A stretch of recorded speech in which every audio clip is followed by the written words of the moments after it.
voudrais bénir le Seigneur pour cette faveur, cette grâce imméritée, parce que ceci ne dépend pas de nos efforts personnels, mais ceci est le fruit de sa grâce, son amour, sa miséricorde envers nous. Et je suis en train de penser, alors que l'homme de Dieu est en train de parler, quand j'étais dans le ventre de ma mère, quel était le plan de Dieu pour moi. Je suis en train de voir comment est-ce que j'ai grandi, où je ne connaissais rien, je n'avais pas d'amis dans la vie. Un bébé, c'est surtout, je vais vous avouer ici que je suis parmi les enfants qui sont passés par la rue. Voilà, donc vous comprenez ce que je suis en train de dire. Et je suis en train de voir mon parcours. Et il y avait quelque chose de mon cœur il y avait une profondeur en fait qui recherchait quelque chose. Mais je me posais la question, c'est quoi cette chose que je ressens? C'est quoi cette chose que mon cœur désire tous ces temps-là? Que même moi-même, je n'arrive pas à maîtriser. Alors, je finis par comprendre que j'avais en moi une soif véritable de communier. Mais communier avec des personnes de bonne foi. Amen.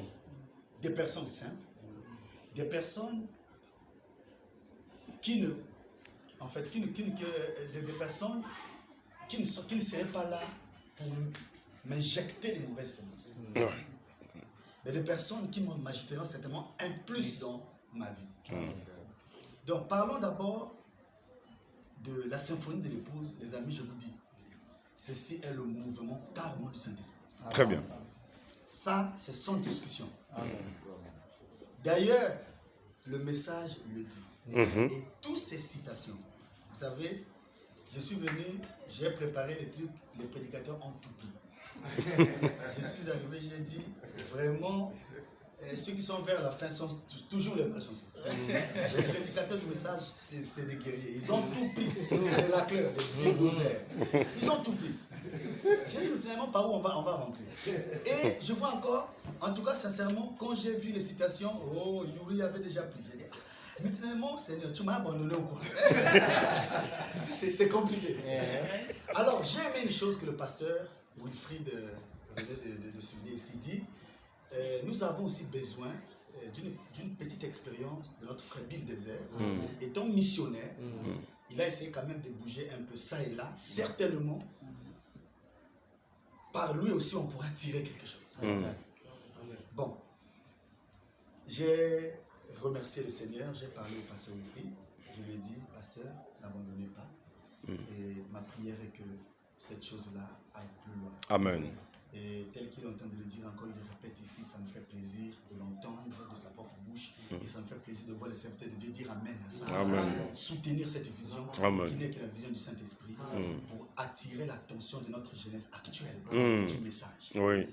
Et basons d'abord cette chose-là du côté de la jeunesse. Laissons d'abord les pères, s'il vous plaît. C'est nécessaire de filmer. Mais je voudrais que la jeunesse du message entende ça. Les pères nous ont aidés. Nos anciens nous ont aidés. On doit le dire. Et si nous sommes ce que nous sommes là, c'est parce que nous avons eu des pères. Nous sommes passés par leurs écoles.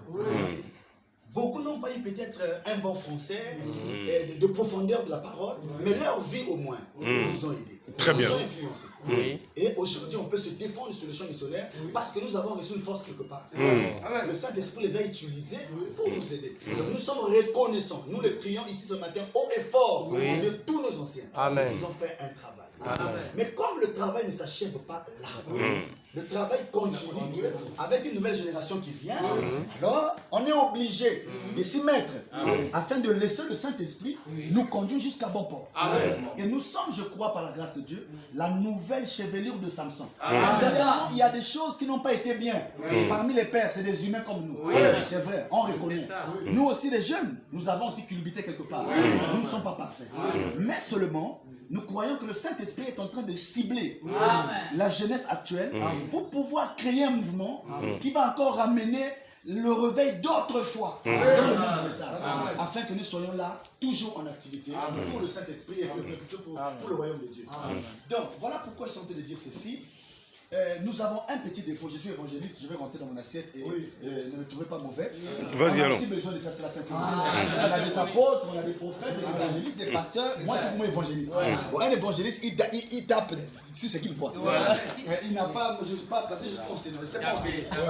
En tout cas, je ne sais pas enseigner. Si je rentre dans l'enseignement, je vais buter. Quand je monte en chair, je suis évangéliste. Je ne m'hasarde jamais à aller enseigner les gens. Je n'enseigne pas les gens. Je suis là pour dire ce que je connais. Voilà. Donc, regardez un peu ça, les amis. Il y a une chose. Vous voyez, non? On s'est emparé d'une bonne chose. La symphonie de l'épouse. J'ai eu un ancien, je vous donne le secret. Je vous le dis. En tout cas, je vous livre le secret. Un ancien m'a dit, ah, donc Dieu m'a sauté moi. Il est venu nous révéler cette chose-là, vous les autres. Vraiment, voilà. J'ai les mains levées. Ça, c'est pas un ancien. Il a dit la vérité. Le vieux là aussi lui parle pour lui. Quand il pense, il parle comme il pense. Tu vois, ça veut dire que si même un ancien, ça veut dire qu'il y a beaucoup de pères certainement ont été impactés de ça. Et je vous dis, ceci n'est pas un mouvement, mais ceci est une lumière que le Saint-Esprit nous a apportée. Très bien. En tant que des jeunes, pour une mission donnée. Donc ici, il est question de la symphonie de l'épouse. Nous soutenons cette vision. Parce qu'elle est du message. Nous sommes croyants du message. Donc nous disons amen à ça à 100%. Tout ce que nous avons entre nos mains qui nécessite de l'aide, c'est-à-dire pour la symphonie de l'épouse, on est prêt à mettre nos moyens en jeu, faire tout ce qu'on peut pour que cette symphonie de l'épouse-là, en tout cas, retentisse. Pour que partout, vraiment, ça impacte les cœurs des enfants de Dieu. Dans le bon sens, bien sûr. Donc, ici, il n'est pas, comme venait de dire le pasteur, il n'est pas question ici là de leadership. Du leadership. On n'est pas derrière un mouvement ou derrière quelqu'un, mais on est derrière le Saint-Esprit. Amen. Mais, pasteur Wilfried, je suis vraiment passionné de le dire. J'ai découvert à ma gauche ici là, mais un homme qui sait parler. Mais tu sais que le révérend Yuri sait parler. Il a su placer. Moi j'ai dit, je suis égoïste, mais je ne peux pas faire ce qu'il est en train de faire là. Donc j'ai besoin de lui. J'ai besoin de toi. J'ai besoin de l'autre. J'ai besoin de l'autre. J'ai compris que je ne peux pas moi-même parfaire l'épouse. J'ai besoin de tous ces ministères. Je bénis le Seigneur vraiment pour cette constellation. Vous voyez, donc l'homme de Dieu a conçu ce document ici. Je recommande à tous les hommes de Dieu de le partager. Le partager. Très bien. Très bonne idée. Dans notre équipe, on doit avoir des personnes dynamiques aussi qui essayent de parler.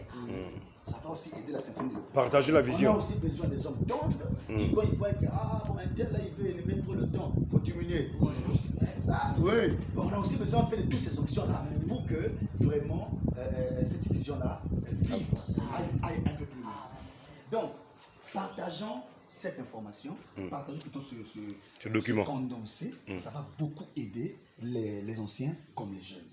Et ceci a été un travail abattu. Certainement, l'homme de Dieu a pris son temps, il a souffert pour rassembler ces situations, faire ce petit document qui nous a vraiment bénis. Et moi, je m'arrête là. Vous comprenez ça? Je ne viens pas pour encore.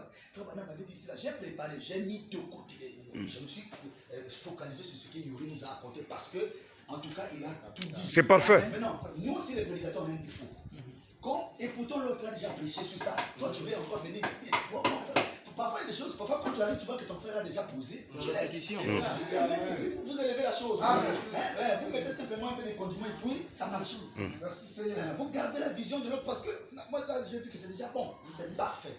Alors, qu'est-ce que j'allais maintenant apporter un peu de plus par rapport à ma faible expérience concernant la mission, donc l'évangélisation, tout ce que j'essaie de faire en tant qu'évangéliste dans le plan, bon, on ne pas dire mondial, bon, international. Vous trouvez le mot? Voilà, dans le plan international. Voilà, merci.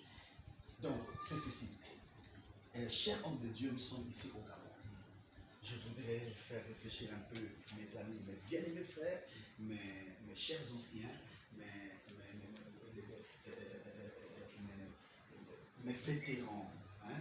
Je ne sais pas, je n'ai pas aussi les verbes là aussi. Demande à Yuri. Je suis congolais. Il lui demande à Yuri. Normalement, j'ai même parlé en personne ne comprend ici. Bon, moi, quand je vois que le français ne marche pas, je prends le lingage. Après, ce serait qu'on comprend. Donc, mes chers référents. Mes chers référents. Il y a cette chose ici. Voilà. Il y a cette chose ici. Le frère Branham dit un ministère égale une vision.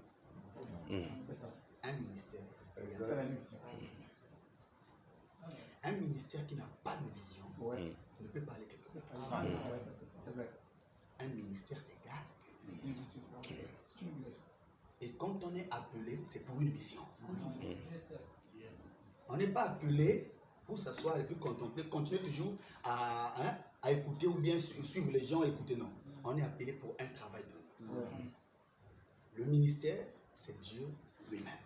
Le don, c'est Dieu lui-même. Le vase, c'est l'homme. En tant que ministre de l'évangile, nous avons une mission.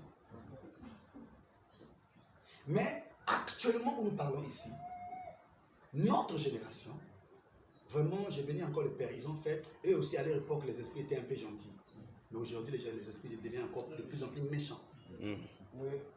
À tel point que notre jeunesse est en train de courir un grand risque par rapport aux défis de maintenant.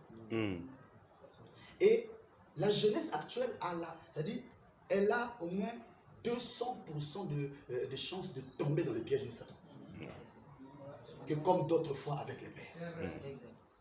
Actuellement, le puits de l'abîme est ouvert. Tous les démons sont sur la terre. Et ces démons-là ont pour un seul but, cibler d'abord la jeunesse. Les prédicateurs. Vous allez remarquer que Satan nous a attaqués sur le témoignage des pasteurs, le témoignage des prédicateurs, qui est en train aujourd'hui d'affaiblir l'Église. Beaucoup de gens se sont refroidis parce qu'ils ont vu des hommes de Dieu ne pas bien se comporter. Nous le savons. Nous avons cette vision ici, nous voulons que ça aille loin. Mais nous prions Dieu qui nous accorde les capacités, les moyens qu'il faut pour pouvoir tenir, afin de faire propulser cette vision. Amen. Mais non, que Dieu nous aide aussi à pouvoir ouvrir nos yeux, à voir les points qui ne marchent pas, ce qui ne va pas, pour essayer d'écarter les négativités, afin que nous ayons la possibilité de faire avancer la symphonie de l'épouse. Parce que c'est ça notre but. Amen. Bien dit. Alors, ici c'est quoi? Le témoignage des serviteurs de Dieu. Amen. Nous devrions faire un effort de veiller d'abord sur nous-mêmes. Très bien. On est faillible, c'est vrai. Mais on ne va pas dire on est faillible tous les jours. Non.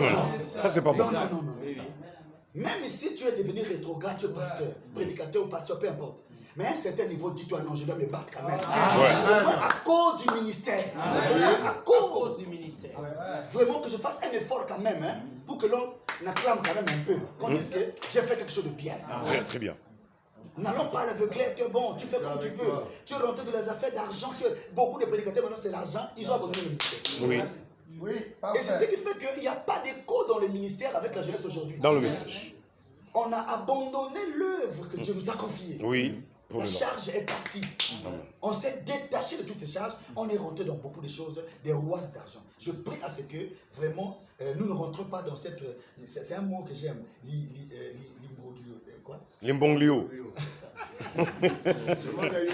Demande à Yuri. C'est Yuri qui parle. C'est ça. Vous voyez ça? Prions à ce que le diable ne nous divertisse pas. Amen. Parce que c'est nous qui allons relever le défi. Le défi, je suis d'accord. Il faut que les pères disent il y a une jeunesse qui s'est levée. Très bien. Donc, commençons déjà à vérifier un peu le côté témoignage. Témoignage. Essayons de surveiller encore notre vie, la manière de se comporter devant les fidèles, même ceux qui ne sont pas dans ton assemblée, la façon de te comporter avec eux. Parce qu'aujourd'hui, vous allez remarquer, nous avons l'œil sur des missionnaires connus, on veut aussi être comme eux, et elle fait bien. Mais moi j'ai toujours dit que le code d'un ministère, dépend de la vie que ce dernier mène. Très bien. Les actions que ce dernier pose. Et aussi, alors, il y a un mot qui est... Demande à Yuri seulement. Le coaching, je ne pas du